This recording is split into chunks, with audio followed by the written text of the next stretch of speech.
Assalamualaikum warahmatullahi wabarakatuh. Kami di sini akan mempresentasikan terkait bahaya gula dalam makanan dan minuman kemasan.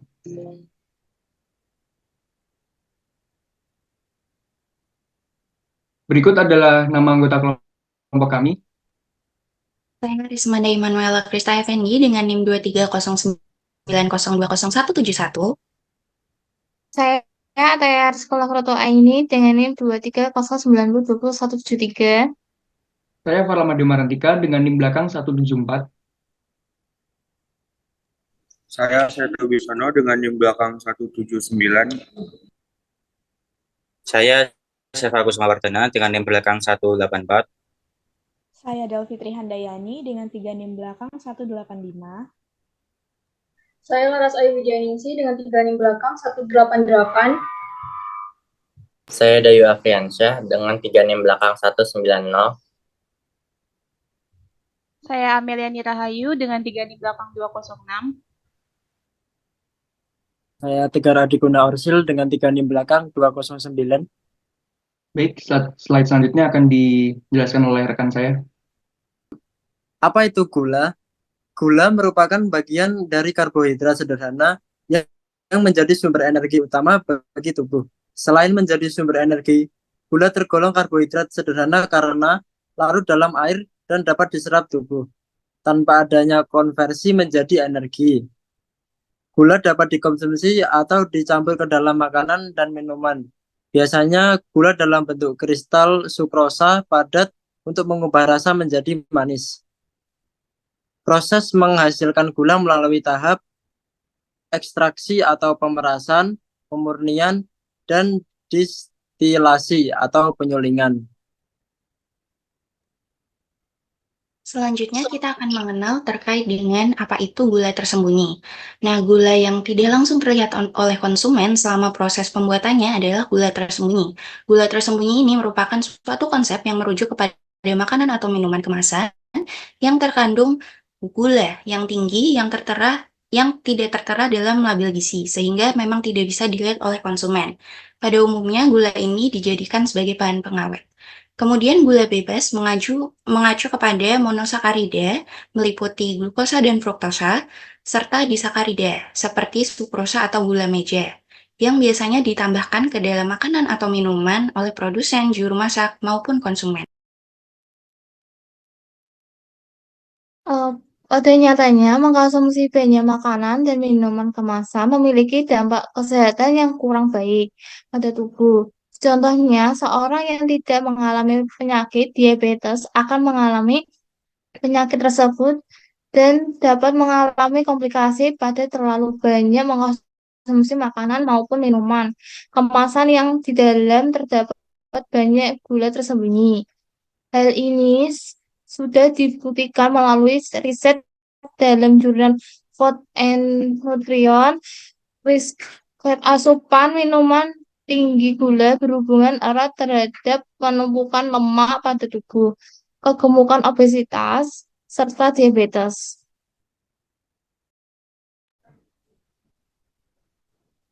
Selanjutnya yaitu apa saja jenis gula pengawet dan pemanis. Yang pertama ada gula pasir atau sukrosa.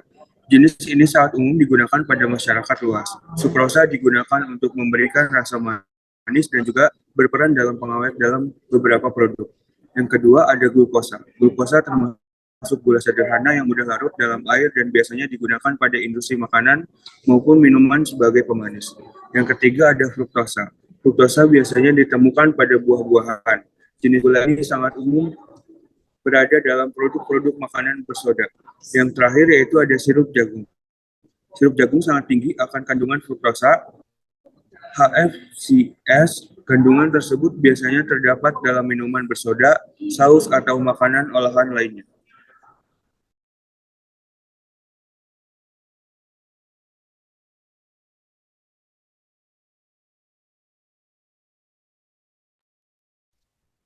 Selanjutnya, apa saja jenis gula pengawet dan pemanis? Yang pertama ada gula maltosa.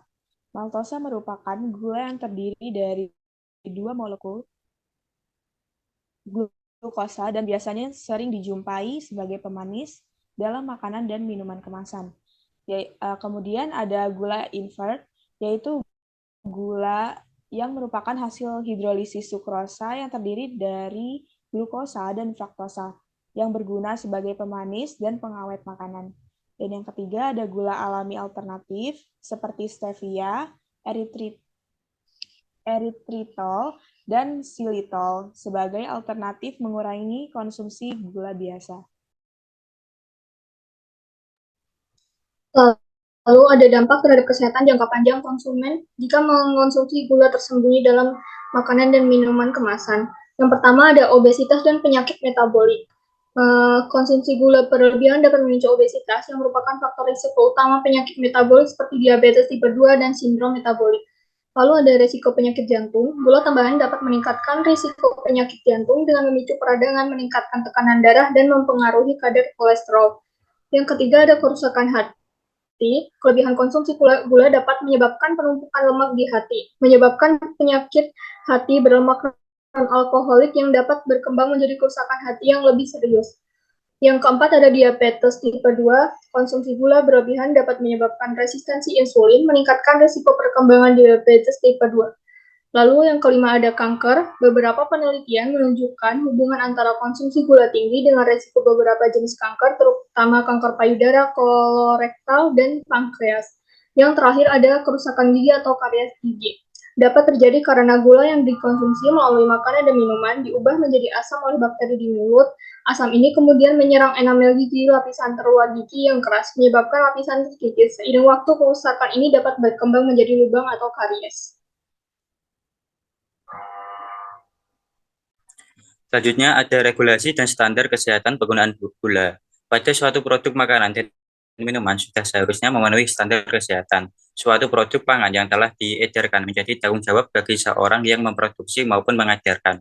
Tujuan pengawasan pada produk pangan sebelum diedarkan yaitu berguna untuk menjamin keamanan, manfaat, serta mutu pada produksi sebelum produk tersebut dikonsumsi.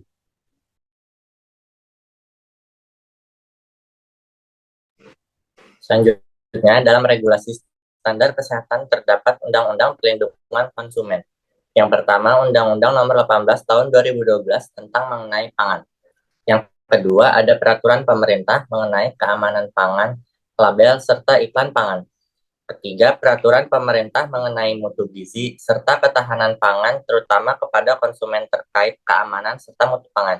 Yang terakhir, perlindungan hukum preventif, yaitu untuk menyelesaikan suatu permasalahan atau pelanggaran saat sudah terjadinya sengketa.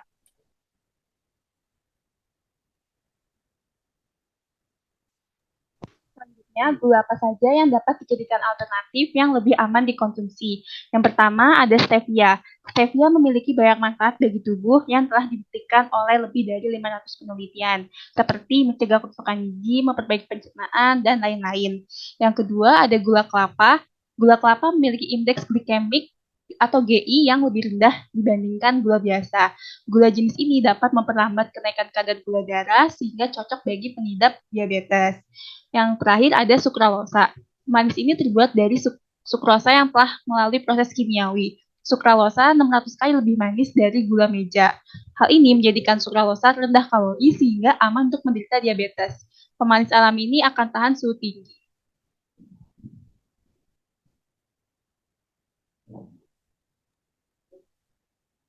Berikut adalah daftar pustakanya. Kami menggunakan sumber referensi dari beberapa jurnal resmi serta web resmi yang telah dicantumkan dalam PPT.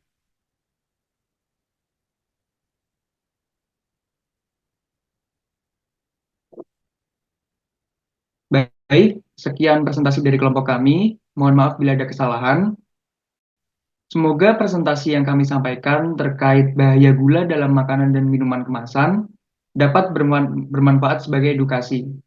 Terima kasih. Wassalamualaikum warahmatullahi wabarakatuh.